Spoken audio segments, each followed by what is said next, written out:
That afternoon, the light poured through the living room window, warm and steady, as if it hadn't heard the words that would change everything. I was still holding 2 grocery bags when my son looked at me and said, "Mom, I'm tired of seeing you every day." The plastic handles dug into my fingers, but I didn't feel the pain. I felt the weight of a truth I had refused to believe possible, that love, after enough years of convenience, could curdle into obligation. I didn't shout. I didn't cry. I just stood there, realizing that silence, the thing that had always kept peace in this house, no longer meant peace at all. It meant dismissal. That day, I decided it would mean something else: preparation. What began as one sentence in a sunlit room would turn into signatures, transfers, and a paper trail stronger than any apology. I didn't plan revenge. I planned clarity. And the first rule of clarity is simple: document everything. The slight. That evening, the air inside the house felt heavier than usual, as if even the walls had overheard the words that split the day in 2. I moved quietly through the kitchen, unpacking groceries I no longer had the appetite to cook. The steady tick of the wall clock filled the silence Michael had left behind, a silence that didn't comfort anymore, but accused. On the counter sat the grocery receipt he'd thrown aside earlier, crumpled, marked with his fingerprints and my humiliation. $118 for food that would feed his family for a week. I flattened it out carefully, smoothed the creases, and slid it between the pages of my leather notebook, not out of spite, out of instinct. Somewhere, deep down, something had shifted. I was no longer saving memories. I was saving evidence. Through the living room window, I saw my reflection faintly against the fading light, a woman standing in a home that bore her name but not her welcome. I thought about all the nights I'd stayed up, baking for the grandchildren, about how this house once smelled of cinnamon and soft laughter. Now, it just smelled like furniture polish and tension. Michael's voice echoed in my head, "You should find another place." The cruelty wasn't in the words themselves. It was in the calmness with which he said them, as if he'd rehearsed them, as if the moment he spoke them, I ceased to exist as anything but a burden.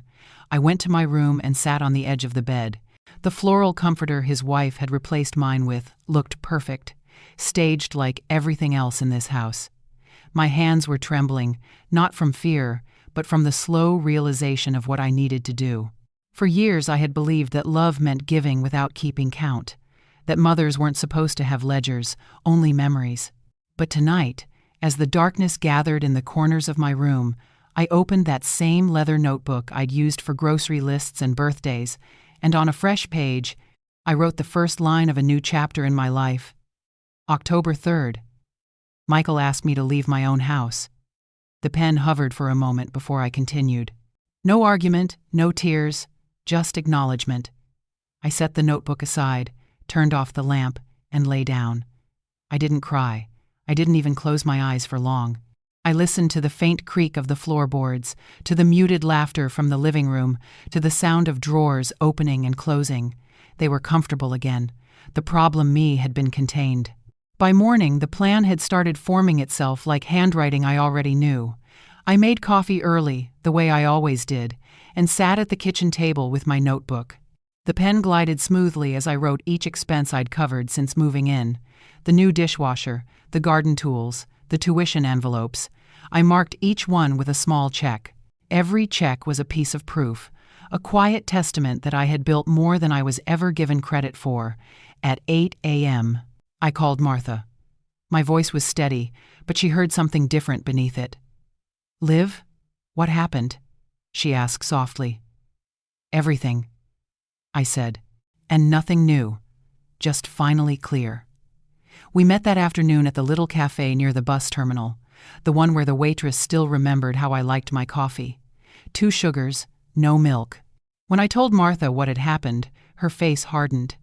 She didn't interrupt. She just listened the way only an old friend can, with silence that feels like solidarity. When I told her I was thinking of selling the house, she leaned forward. "Are you sure?" she asked. I nodded. "They think I'll just pack my bags and disappear, but if I'm leaving, I'm taking everything that's mine on paper and in peace." Martha understood immediately. "I know someone," she said. Mr. Johnson, discreet, fast, and loyal to paperwork more than people. By 6 p.m., we were sitting in his dimly lit office. The hum of an old ceiling fan filled the pauses. He studied the deed carefully, nodding to himself. "So you want to sell quietly, Mrs. Garcia?" he asked.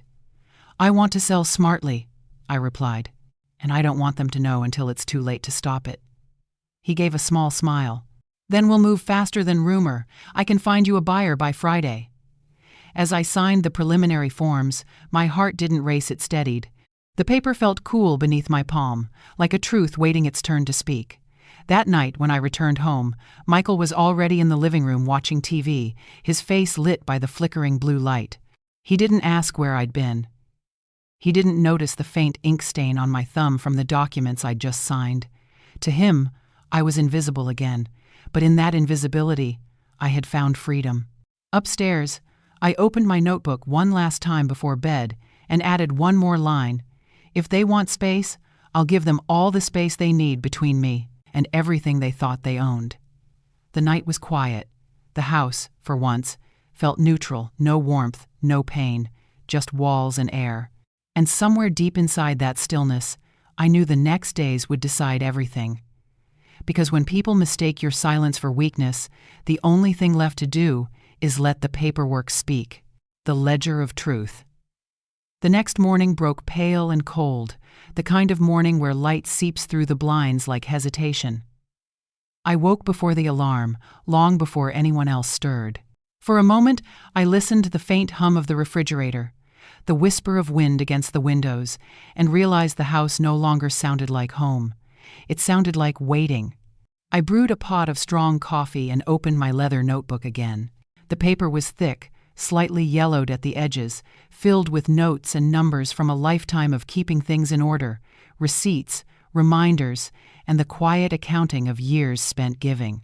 Now, it was about to become something else, my ledger of truth. I flipped to a clean page and began listing everything I'd invested into this house since day one. Dishwasher, $650. Garden fence repair, $480. New fridge when theirs broke, $1,200. My handwriting was steady, deliberate. Each number was more than an expense. It was proof of presence. Every dollar traced back to a promise I'd once made to myself. That family should never have to struggle the way I once did. By the time the clock hit 8, the notebook was half full.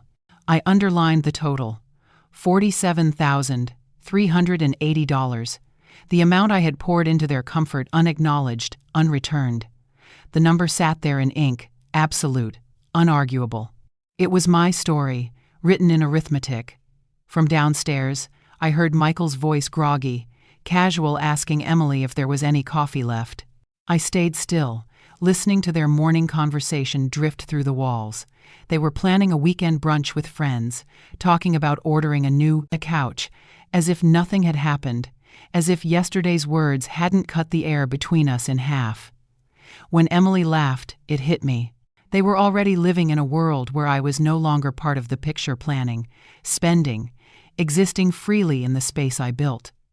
But what they didn't know was that I was already rewriting the ending. At 10, I called Mr. Johnson. "I've gathered all the documents," I said. "The deed, tax receipts, repair invoices, everything." "Good," he replied. "That kind of preparation saves us later. Buyers like clarity." I smiled faintly. So do mothers. By noon, Martha came by. She stood in the doorway holding a box of old photo albums, her presence warm like sunlight that refused to fade. "I thought you might want to take these," she said softly. "Memories can't be sold." I took the box and set it beside the notebook. "No, but they can be archived," I said. "Safely, somewhere far from all this." Together, we went through the house room by room, object by object. I pointed at things I had paid for, things I could rightfully take.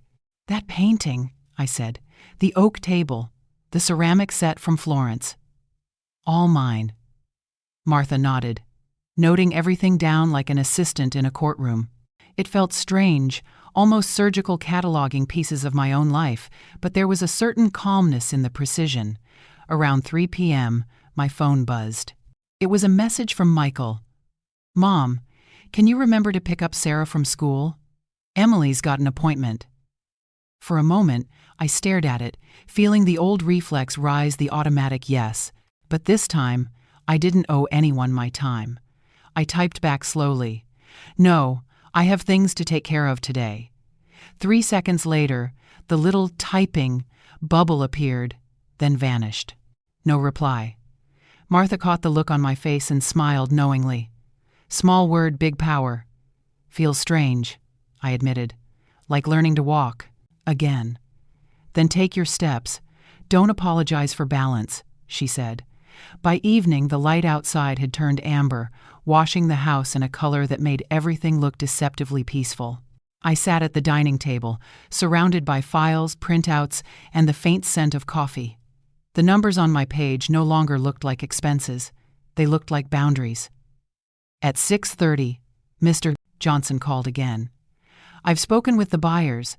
They're eager to move fast. Can we schedule the showing for tomorrow afternoon?" "Yes," I said without hesitation. "Good. One more thing, keep it quiet for now. Families can complicate clean transactions." I gave a small laugh. "You don't need to worry. This family stopped communicating a long time ago." After hanging up, I took a deep breath and looked around the room. The furniture, the curtains, even the pictures on the wall, everything looked staged, as if it belonged to someone else. And maybe, in a way, it did. Later that night, I walked to my window and saw my reflection faintly against the dark glass, older, steadier, but not defeated. My mind went back to the early years, when Michael was still a boy, when I'd save every extra penny for his school trips, when he'd promise, "One day, Mom, I'll take care of you." I smiled at the memory, not bitterly, but with clarity. Promises are like receipts, they only mean something if they're honored. I closed my notebook and slid it into the drawer beside my bed. For the first time in years, I slept soundly not from peace, but from purpose. The first boundary. The morning sun crept through the blinds in thin, hesitant lines. I sat at the kitchen table with my coffee, the steam rising slow and steady, as if even it knew to be quiet. Today was the day the first showing. Strangers would step into my house, not knowing it was built from sacrifice, filled with laughter that had slowly been replaced by indifference. By 9, the air felt thick with tension.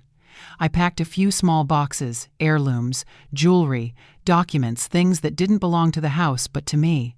I labeled each one neatly and carried them to the car. Every trip between the door and the driveway felt like reclaiming something invisible.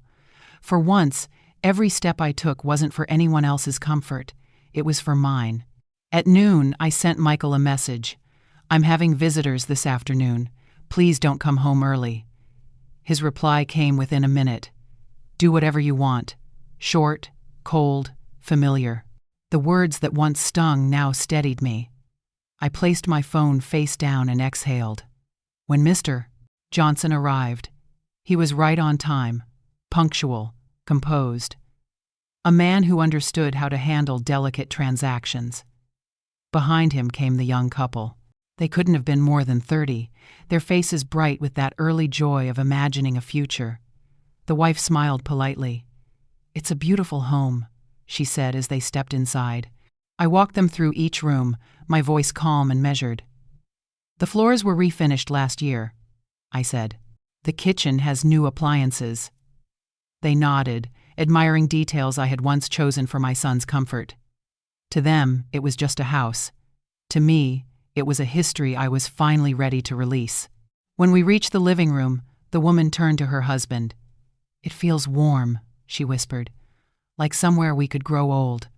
Her words caught me off guard, not from sentiment, but from truth. This house had been built to grow old in. I just hadn't realized it wouldn't be me. They placed a deposit before leaving. Mr. Johnson's handshake was firm, his smile professional. "By Friday we'll finalize," he said. "You've done the right thing, Mrs. Garcia." I nodded. "It's not about right, it's about done."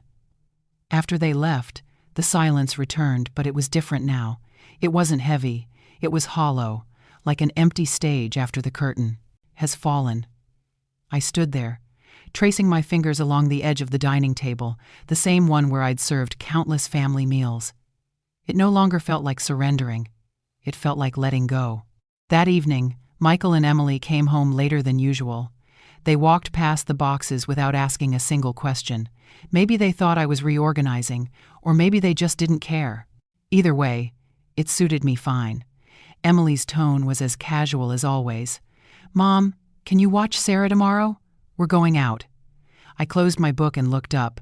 "I already told Michael I'm busy." She blinked, confused. "Busy?" "Yes," I said. "Busy living my own life."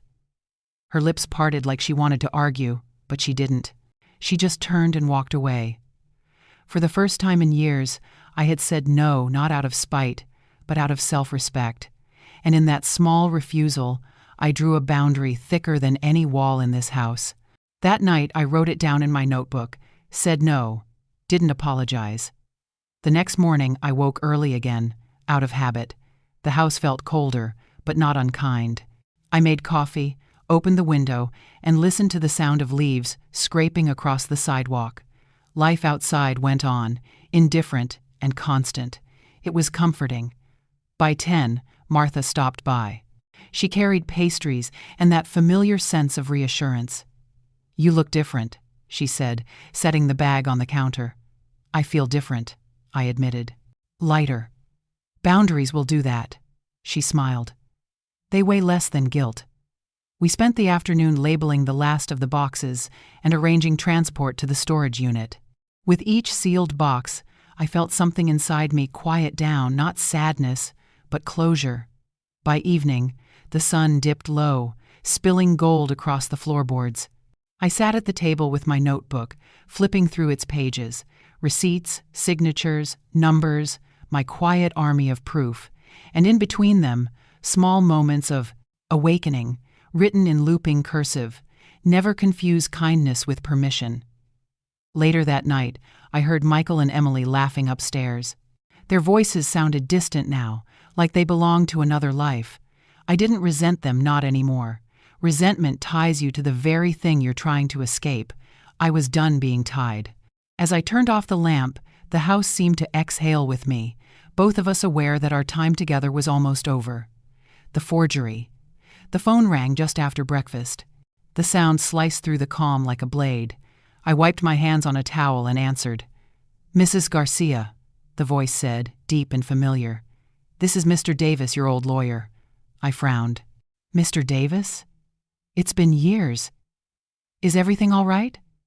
He hesitated, and that silence told me more than his words ever could. "I received a notice from a local bank this morning. Someone's trying to use your property as collateral for a substantial loan." The cup I was holding slipped slightly in my hand, the ceramic clinking against the countertop. "What? Who?" "Documents were filed under your son's name, and his wife's. They included a power of attorney signed in your name." His tone hardened. "Olivia," I compared the signature. "It's nearly identical." For a moment the room spun. The same hand that once held mine as a child had now forged it. "That's impossible," I said, though I already knew it wasn't. "I never signed any power of attorney for them." "I believe you," he said quickly. "I'll move to freeze the loan request and file a legal verification immediately. Send me your real signature for confirmation." When I hung up, I stood there motionless. The kitchen light hummed faintly above me, the clock ticking too loudly. The betrayal didn't come as a surprise anymore, just another wound in a place already scarred. But still, it hurt differently this time. This wasn't disrespect. This was crime. I called Mr. Johnson right after. His voice, calm and steady, grounded me. "Don't worry, Mrs. Garcia. Once the sale is completed, any mortgage or loan against the property becomes void. We'll prioritize your sale contract above all else." "Thank you," I said, though my throat felt tight. "Just make sure everything stays quiet until it's over." "I will," he assured me. The rest of that day moved slowly, every hour stretched thin by anxiety and resolve. I went through drawers, pulling out documents, scanning them, keeping digital copies in a private drive. Martha stopped by in the afternoon with 2 bags of groceries and a coffee. "I heard from Davis," she said. He told me everything. They forged my name, I said, the words heavy but clear. My own son. She set down the bags, her jaw tightening. Then it's good you're selling, Liv. Otherwise they'd have found new ways to drain you. We spent the rest of the afternoon sealing the last of the boxes. The rhythm of the tape, the thud of cardboard, and the occasional creak of the floorboards felt like a heartbeat. With each sound, I felt closer to freedom. That evening, as the house settled into silence, I heard the faint click of the front door. Michael was home early. His footsteps were slow, deliberate. I stayed in the kitchen, waiting. He stopped in the doorway. "Mom," he said, his voice quieter than usual. "Are you leaving?" I looked up, met his eyes, and for the first time saw fear there, not of losing me, but of losing what I represented.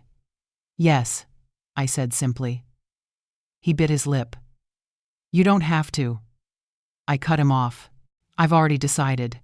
He stood there, his expression unreadable, before finally turning away. When he left, I exhaled deeply. There were no more words left between us that could heal what he had broken. That night, I opened my old leather notebook again. On the next empty page, I wrote in steady pen strokes, "They forged my name, but I still own my voice." It was a small declaration, but it meant everything. The next morning, the phone chimed with an email notification. Subject line, "Request to nullify property sale transaction." Sender, a law firm I'd never heard of. The message was short and vicious. "Our client, Mr. Michael Garcia, claims the current sale of the property is not valid as he holds residency and equity rights. We request an immediate halt to all proceedings." I read it twice, then smiled a small, cold smile. The desperation was showing. I forwarded the message to Mr. Johnson. Within minutes, he replied, "Ignore it. Empty claims. We're proceeding as planned." I closed the email, leaned back in my chair, and looked out the window. The garden outside shimmered under the afternoon light, every leaf whispering of endings. It struck me then. They weren't just afraid of losing the house. They were afraid of losing control. And by the end of this week, they'd lose both. Hook. But what I didn't know was that their panic was only beginning, and the next knock on my door would come not from lawyers, but from the police. The search warrant. The morning arrived calm, deceptively so. The sky outside was streaked with pale blue and amber, the kind of peace that makes you believe nothing can go wrong. I had just poured my coffee when a violent pounding erupted at the door. Not a polite knock, an urgent rhythmic strike that made the mug tremble in my hands. I opened it to find two uniformed officers standing on the porch. One man, one woman. Both wore that professional neutrality that masks suspicion. "Mrs. Olivia Garcia?" the male officer asked. "Yes," I replied, my voice steady, though my pulse was racing. He held up a folded document. "We have a search warrant for this residence, issued at the request of Mr. Michael Garcia. He alleges you're concealing shared assets and attempting to sell the family property without consent. For a second, I almost laughed. Shared assets, family property. Those words meant nothing in the face of the truth. "This house," I said calmly, "is entirely in my name. Every brick, every nail, every receipt. But go ahead. You won't find anything you can use." They stepped inside, professional but uneasy, as though even they suspected the absurdity of the complaint. The sound of their boots echoed through the hallway as drawers opened and doors creaked. Within minutes, Michael and Emily appeared at the top of the stairs. Emily still in her silk robe, her hair messy but her eyes alight with satisfaction. She looked at me like a predator watching its prey finally caught. "Does Mom really think she can sell the house without telling us?" she said, her voice sharp and dripping with mock pity. I met her gaze squarely. "I don't think, Emily. I know. And I already did." Michael's jaw clenched. "This is the family home. You can't just throw us out because you're angry." I set my coffee down gently on the table. "Angry?" I asked. "No, Michael. I'm awake." The female officer cleared her throat, flipping through the warrant. "Ma'am, your documentation checks out. The property deed lists you as the sole owner. We'll finish the search, but there's no indication of wrongdoing." Of course there isn't, I said, turning back toward the kitchen. Because the only crime happening here is betrayal. An hour later, the officers thanked me for my cooperation and left. The sound of their car pulling away felt like the exhale of the house itself, relieved that truth still meant something somewhere. Michael stood in the doorway, pale and silent. Emily, though, wasn't done. "You'll regret this," she hissed. "You're destroying this family." "No," I said softly. "I'm saving what's left of it." I pulled an envelope from my coat pocket and placed it on the table between us. "This," I said, "is a copy of the play. Sales contract. Signed. Sealed. Completed. The transaction is closed, and the funds are already secure somewhere you'll never reach." Emily lunged forward, her fingers stretching for the envelope, but I snatched it back. "This is my copy," I said coldly. "Yours will come through my lawyer. In the meantime, you have 4 days to find a new place to live." Her mouth fell open, and for once, there were no words, only fury. Michael looked at me as though I were a stranger. 4 days? He repeated. 4 days, I confirmed, picking up my coffee again. "I told you before, Michael. By the time you understood, it would already be too late." I turned away, leaving them standing in the ruins of their entitlement. That night, the house was unbearably still. I could hear the faint hum of the refrigerator, the whisper of wind through the garden trees, and beneath it all the sound of change. The kind that doesn't ask permission. When I finally went to bed, I slept soundly, not because the storm had passed, but because I'd stopped fearing it. The next morning, the quiet broke again, but this time, it wasn't the police at my door. It was chaos. I was upstairs packing when a crash erupted from below. I ran down, and what I saw froze me mid-step. Drawers overturned, papers scattered, my living room torn apart like a scene from a burglary. Michael and Emily stood in the center of it, searching frantically. "What are you doing?" I shouted, my voice louder than it had been in years. Emily spun around, eyes wild. "We're looking for the sales documents. You can't do this. If we find them, we can stop the sale." I stepped forward, my pulse roaring in my ears. "Touch another paper in this house, and I'll call the police right now." Michael ignored me, pulling open another drawer. I reached out and slapped the papers from his hands. They scattered across the air like white feathers among them, my medical certificate, falling softly to the floor.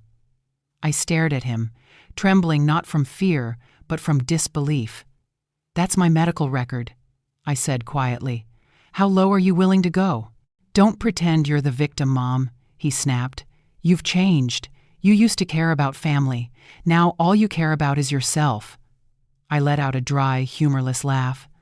"Myself? After decades of working, paying every debt, buying this house for you, caring for your child, swallowing every insult your wife could throw my way? If thinking of myself once in my life is selfish, then I'll wear that word proudly." Emily pointed a finger at me, shaking with rage. "We're not leaving. You can't kick us out." I stepped forward, my tone icy and deliberate. "I'm not kicking you out. The new owners will. And when the police come to escort you, don't expect me to intervene." Michael's face turned crimson, his fists tightening at his sides. I saw the conflict there, anger battling fear, but he didn't move. Not one step. "I've endured enough," I said slowly, my voice calm but unyielding. "My silence no longer means acceptance." They stood frozen, the room heavy with the realization that I meant every word. I bent down, gathered my papers, and shoved them into the drawer with one firm motion that made the walls tremble. "If you touch my things again," I said without looking up, "there will be no warning next time." Then I turned, walked up the stairs, and left them standing amid the wreckage of their own making. The institutional test. The next phase arrived wearing a suit and a stamped envelope. It was quiet and formal, the sort of thing that feels like bureaucracy until it doesn't. I had expected anger, a scream, or another midnight confrontation, but not this. Paperwork that sought to make my life disappear by way of procedure. The first document that landed on my kitchen table was an official-looking psychiatric evaluation, folded and stamped with a clinic. Letterhead I recognized only from the back of an appointment card. Someone, Michael or Emily, I assumed, had filed it with the county court, claiming I lacked capacity to make financial decisions. The paperwork asserted, in bold type, that a licensed physician had found me impaired, and attached what looked eerily like my signature. My hands felt suddenly too heavy to lift the paper. For a moment I thought I might crumble, but the old habit of counting receipts kicked in. I laid the forged report beside the sales contract on the wood grain of the table, so I could see the lie next to the truth. The sales contract was real. Contract number, notary stamp, 2 witness signatures, Martha and Mr. Johnson, and the electronic transfer confirmation with a timestamp, 3:14 p.m., last Friday. The psychiatric evaluation bore none of that integrity. I called my lawyer, Mr. Davis, and his voice over the line was a kind of armor. "We respond immediately," he said. "Get me your doctor's office on file and gather every medical record you have. Document everything." That was the first rule I relearned in this battle: receipts before rhetoric. By 11 a.m., I had a stack of proof: the sales contract, bank transfer receipts, copies of the deed, every canceled check for the house, and a power of attorney file showing no notarized instrument in their favor. I also had something else waiting: a voicemail from my family physician, Dr. Taylor, who promised he would sign a certificate of sound mental capacity and bring it to Mr. Davis's office within the hour.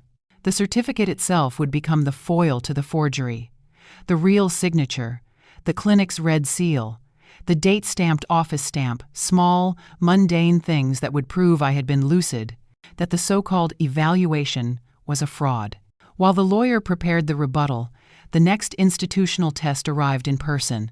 A social worker from Adult Protective Services at my door, clipboard in hand, the badge on, her lapel precise and official. She had been called by someone concerned for my welfare. I watched her pen move across her pad as she asked the same questions about income, medications, who had access to my accounts, and I answered each one clearly and calmly, presenting Dr. Taylor's complete chart and the new capacity certificate he'd just signed.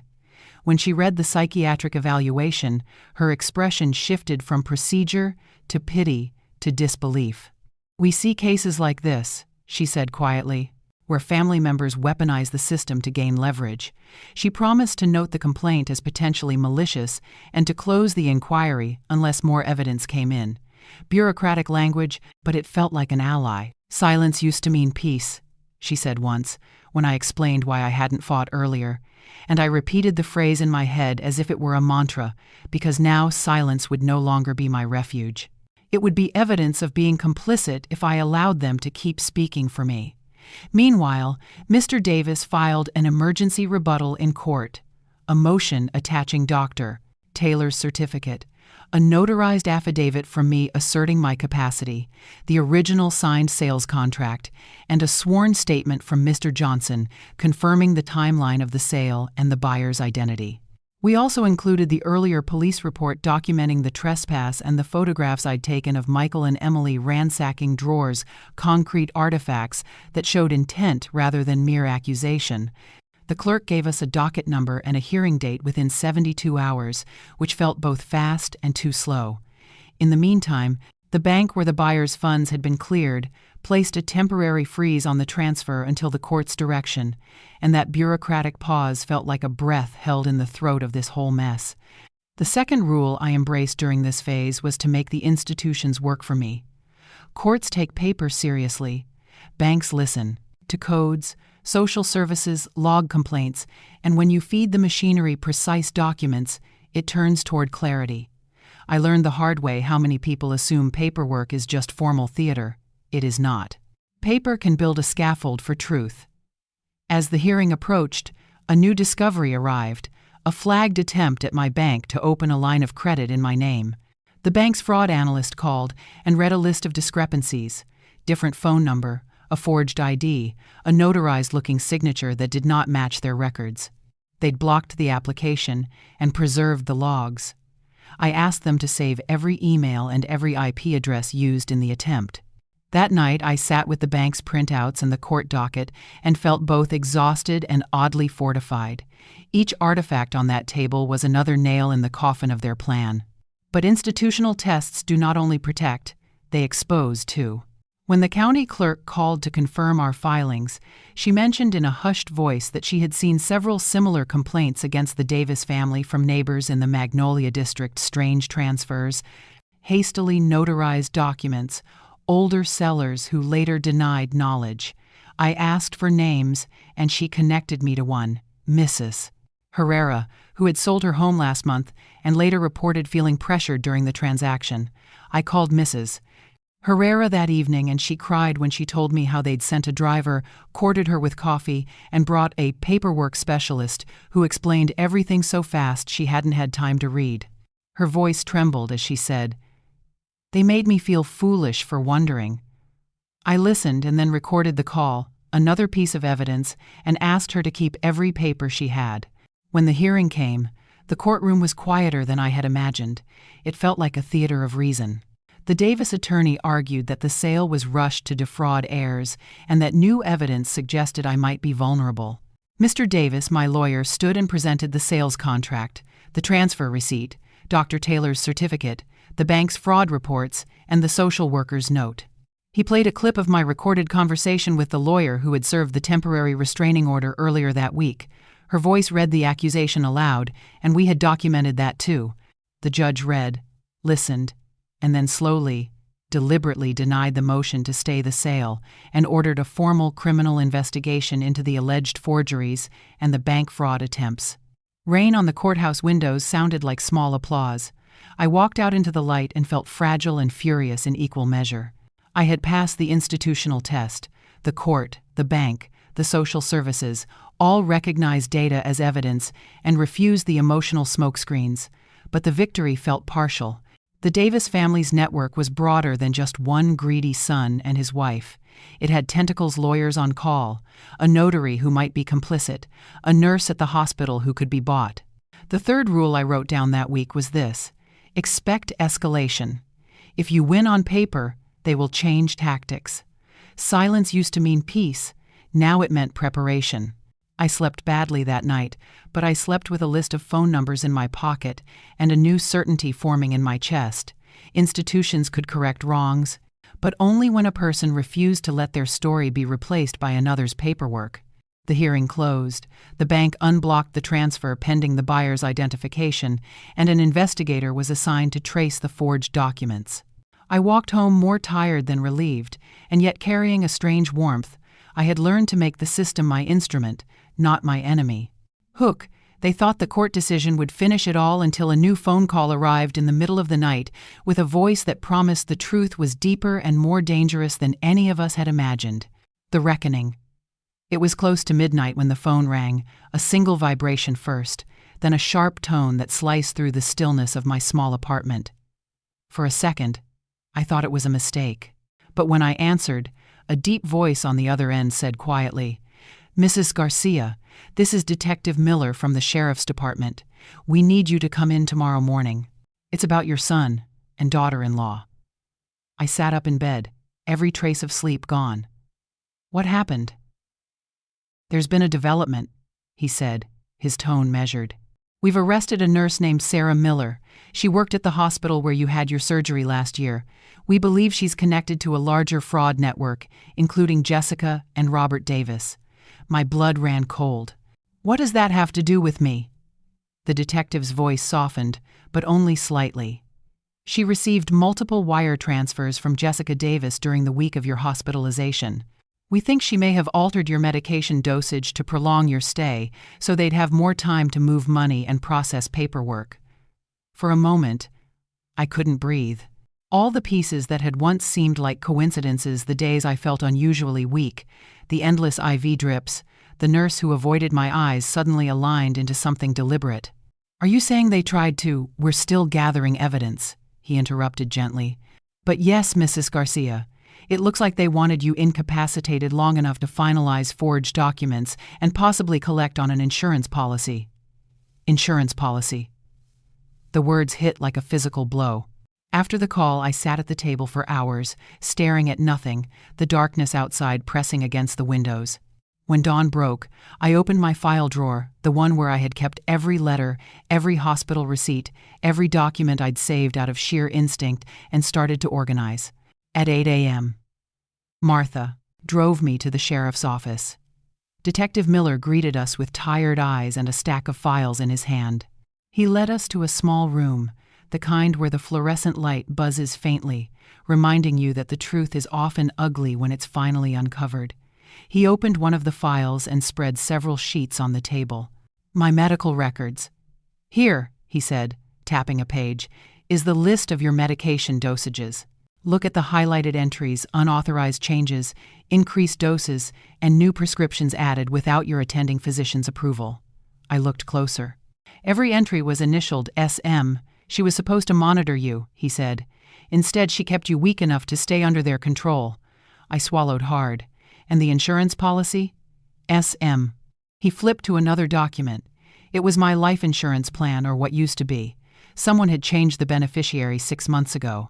The name, Michael Garcia, was printed neatly next to the words, primary beneficiary. I froze. My hand trembled as I traced the signature. It looked like mine, but it wasn't. The loops were too wide, the O too open. That's not my handwriting, I whispered. Detective Miller nodded. We already verified it. It's a forgery. We're expanding the case to include insurance fraud and attempted homicide. I didn't cry. Not then. I just sat there, numb, as the detective continued to speak. Every word he said, evidence, forged documents, collusion, felt like another piece of my son falling away from me, leaving only a stranger behind. Teresa, my lawyer, placed her hand gently on mine. You see, Grace, she said softly, they didn't just want your house, they wanted your life. For the rest of that day, I gave statement after statement, each one like reopening an old wound. By the time I returned to my apartment, my throat was raw, and my heart felt heavier than ever before. That night, I sat on the balcony, the city lights flickering in the distance. I thought of William, my late husband, and the words he once told me when we built that house decades ago. If something is yours by honesty, never let deceit take it. I whispered those words into the quiet, feeling both broken and unyielding. The next morning, Teresa called. Grace, she said gravely, Matthew wants to see you. For a moment, I almost said no. The idea of facing him, of looking into the eyes of the boy I once rocked to sleep, now accused of being part of a plan to destroy me, felt unbearable. But I needed answers. At the detention center, the visiting room smelled faintly of disinfectant and cold metal. Matthew sat across the table, his hands cuffed, his face pale and tired. The boy who once ran to me after school now sat there like a stranger behind glass. He raised his head slowly. Mom, he whispered. I messed up. The words hit harder than I expected. He continued, voice trembling. I didn't know everything. I swear. I got into debt, bad debt. Real estate deals gone wrong. Jessica's father offered to help if I'd just cooperate with a few documents. I didn't know they forged your name, Mom. I didn't know about the nurse. I thought it was just business. I stayed silent. There was nothing left to say that wouldn't sound like a plea or a lie. He looked down at the table. I deserve prison, he said, but I'll tell them everything, every detail. Maybe that'll make it right. His voice cracked, and for a split second, I saw the little boy he used to be. I opened my purse and took out a yellowed envelope. Inside was William's last letter, the one he had written to Matthew before he passed. I slid it across the table. Read it, I said quietly. Matthew's hands shook as he unfolded the paper. When he finished reading, tears streamed down his face. I'll confess, he said finally. All of it. I stood, nodded once, and walked away before he could see me cry. Some wounds don't need closure. They just need distance. By the end of that week, Jessica and her parents were charged with fraud, conspiracy, and attempted murder. Matthew was sentenced to 5 years for his cooperation. The Davis family's empire collapsed overnight, a network of lies exposed by one woman who refused to stay silent. When the verdict was read, I didn't smile. I didn't celebrate. I simply closed my eyes and whispered, "It's over." But the truth is, endings aren't tidy. They echo. They bruise quietly. The aftermath. The morning after the verdict, the city felt eerily calm, as if even the air had exhaled after holding its breath for too long. I woke to the sound of birds instead of sirens, sunlight instead of cold fluorescent light.